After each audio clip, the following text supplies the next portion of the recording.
How clean is clean in reusable medical devices? That's a question that we often get asked during the product development phase of a medical device.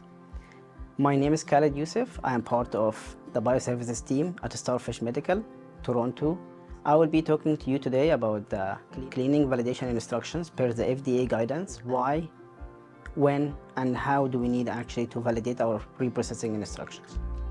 Why is simply for your own safety and for the healthcare or clinician safety. When you go to the dentist, they often open a new fresh instrument set for you that have been cleaned, disinfected, just for the safe operation or eliminating cross-contamination from patient to patient.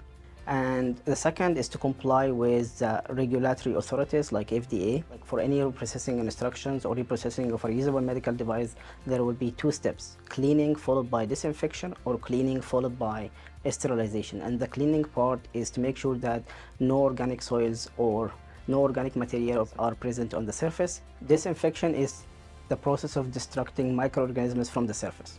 So the second point to mention here is when. When do we need to clean, disinfect, or sterilize the medical device? And to answer this is basically based on the use case of the device.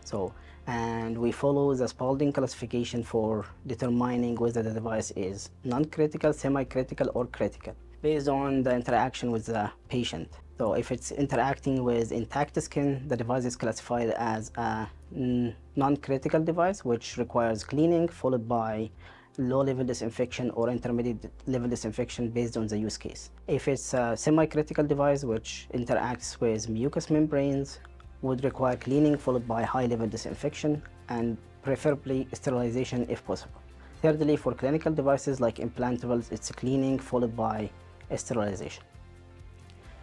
The third point is how. How do we do reprocessing instruction validation, cleaning or disinfection or sterilization? Lots of standards and FDA guidance have been published to show the procedure to perform cleaning validation or disinfection or sterilization validation. The reprocessing instructions for every reusable medical device will need to be validated. Whether it's cleaning, whether it's disinfection, whether it's sterilization, they will all need to be validated.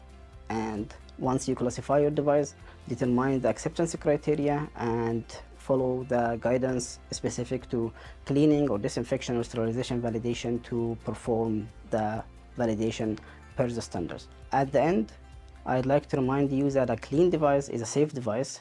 For more information about medical device regulatory and also cleaning validation, please visit our blog section in starfishmedical.com and follow us on LinkedIn.